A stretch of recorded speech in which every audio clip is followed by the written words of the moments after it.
Hello traders, আশা করবো তোমরা সবাই খুব ভালো আছো। আমি আজকে তোমাদের খুব একটা ইম্পর্টেন্ট জিনিস বলবো। তোমরা যদি কেউ মনে করে থাকো না যে এই সাপোর্ট লেভেল বা রেসিস্ট্যান্স লেভেল, অনেক ধরনের আমাদের টপিক আছে তাই না এই ট্রেডিংয়ে, এই বাইনারি অপশন ট্রেডিংয়ে বিশেষ করে। তো তোমরা যদি মনে করো যে এইসব থেকে তোমরা ট্রেডিংয়ে সাকসেসফুল হবে, তো আমি এখন থেকেই বলে দিচ্ছি পারবে না কিন্তু। কারণ এখানে সবথেকে ইম্পর্টেন্ট জিনিস, সবথেকে ইম্পর্টেন্ট সেটা হলো ক্যান্ডেলস্টিক সাইকোলজি, প্রাইস অ্যাকশন। কারণ এটা যদি না কেউ জানে না, তাহলে তার ট্রেডিং করে বৃথা। ঠিক আছে, হয়তো একদিন প্রফিট করবে, কিন্তু পরের দিন আবার সে লসেই চলে যাবে। তাই জন্য তোমাদেরকে বলতে চাই যে ক্যান্ডেলস্টিক সাইকোলজি, প্রাইস অ্যাকশনকে ব্যবহার করো। ক্যান্ডেলস্টিক সাইকোলজি জিনিসটা কি, প্রাইস জিনিসটা কি, দুটোই একই জিনিস কিন্তু। কিন্তু ক্যান্ডেলস্টিক সাইকোলজি জিনিসটা হলো একটা ক্যান্ডেলস্টিকের রিজেকশন বলো বা তার হাব ভাব কী বলতে চাইছে সে, তার কথা কি। ঠিক আছে, এ অনেক ধরনের কথা বলে একটা একটা ক্যান্ডেলস্টিক। এমনি এমনি ক্যান্ডেলস্টিক রিজেকশন দেয় না। ঠিক আছে, এমনি এমনি মার্কেট লেভেল থেকে রিজেকশন দিয়ে উপর দিকে যায় না, সে তার কারণে হয়। তাই জন্য সবসময় চেষ্টা করো ক্যান্ডেলস্টিক সাইকোলজিকে ব্যবহার করার। আগের ক্যান্ডেলস্টিক কীভাবে ইঙ্গিত দিয়েছে, পরেরটা কীভাবে ইঙ্গিত দিল। ঠিক আছে, আগের 5টা 6টা ক্যান্ডেলস্টিক তোমাদেরকে কী বলতে চাইছে। সো এভাবে করে তোমরা ট্রেড প্লেস করার চেষ্টা করো, নাহলে কিন্তু লস হওয়ার চান্স বেশি হবে। তো আমি তোমাদের কিছু লেভেল ড্র করে দেখাবো।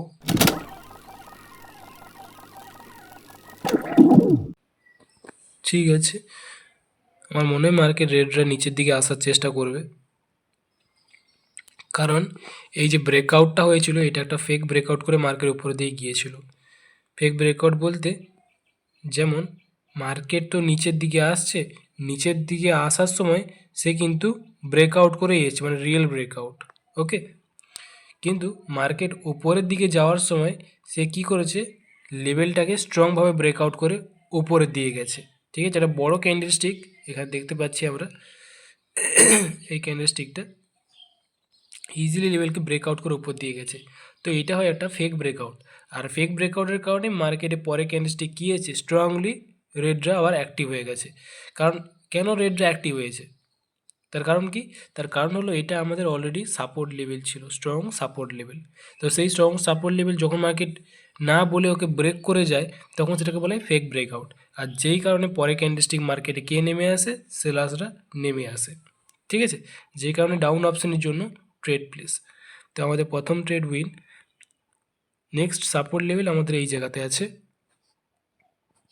আর একটা জিনিস বলে রাখি, ট্রেডিংয়ে সবসময় কম কম করে ট্রেড করার চেষ্টা করো, মানে সারাদিনে 2 থেকে 3টে ট্রেড করো, ভালো করে বসে বসে ট্রেড করো।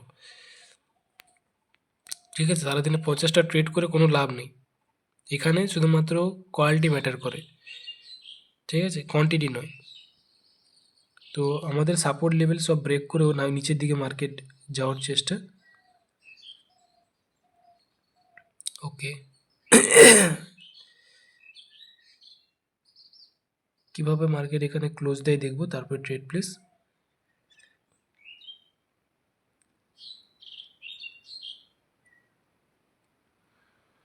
ওকে,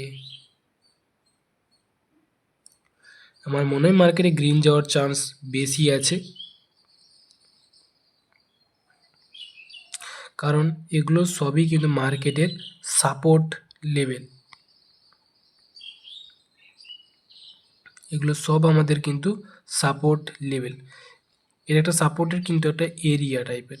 ঠিক আছে, বারবার ধরে এখানে যতগুলো লেভেল আছে সব কিন্তু সাপোর্ট লেভেল। আর সেই সাপোর্ট লেভেলকে মার্কেটে কী করেছে, ব্রেকআউট করে যাওয়ার চেষ্টা করেছিল। তো আমার মনে হয় মার্কেটে যে কোনো একটা লেভেল আশা করব কাজ করবে এই জায়গাতে, কারণ অনেকগুলো সাপোর্ট লেভেল আছে। তো যে কোনো একটা সাপোর্ট লেভেল কাজ করবে, আর আশা করব গ্রিন এখানে অ্যাক্টিভেট হবে। তাই আমি হায়ার অপশন জন্য ট্রেড প্লেস করেছি। ওকে,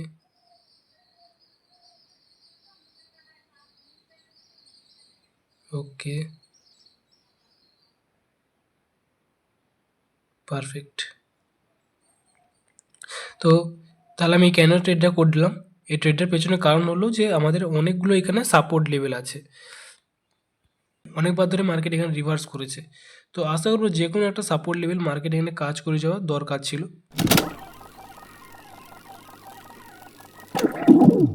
কিভাবে ক্লোজ দেয় মার্কেট দেখবো, তারপরে ট্রেড প্লেস। সাপোর্ট লেভেলে রিজেকশন দিয়ে গ্রিনরা যাচ্ছে, আমি কিন্তু ট্রেড প্লেস করলাম না এই জায়গাতে, কারণ আগে দেখবো মার্কেট কিভাবে লেভেলটা রিজেকশন দেয়, তারপরে ট্রেড প্লেস।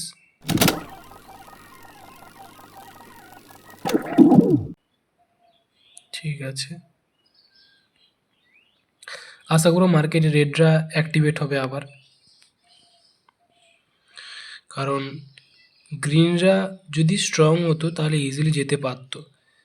সে যাচ্ছে না, দাঁড়িয়ে আছে, রিজেকশন বারবার ধরে প্রোভাইড করছে, আর এমনিতেই আমাদের ট্রেন হলো ডাউন ট্রেন। আর দেখতে পাচ্ছি মার্কেটে যখনই একটা গ্রিন হচ্ছে তারপরে রেডরা কিন্তু অ্যাক্টিভেট হয়ে যাচ্ছে।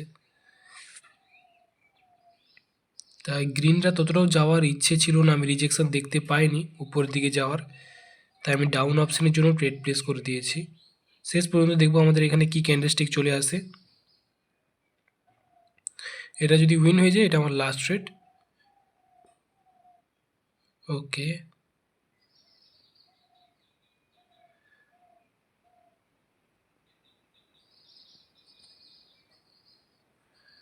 ওকে,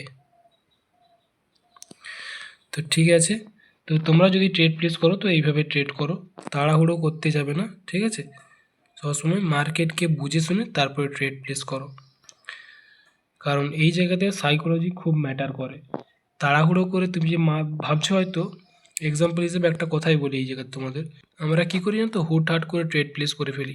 এখানে সাপোর্ট লেভেল আছে, আমরা ফট করে এখানে ট্রেড প্লেস করে দিলাম গ্রিনের জন্য, ট্রেড হয়তো উইন হয়ে গেল, ঠিক আছে, আমরা খুব ভালো, কারণ এভাবে কাজ করে। আর মার্কেটে অনেকবার এখানে আমরা উইনও করি, কিন্তু সব সময় তো আর সব জায়গাতে ওরকম হবে না। তুমি একবার না হলে উইন করলে, পরের বার যদি লস হয়ে যেত, তাই জন্য বলবো যে সবসময় ক্যান্ডেলস্টিককে বুঝে শুনে ট্রেড প্লেস করো, ঠিক আছে? তো আজকের মতো এই পর্যন্তই।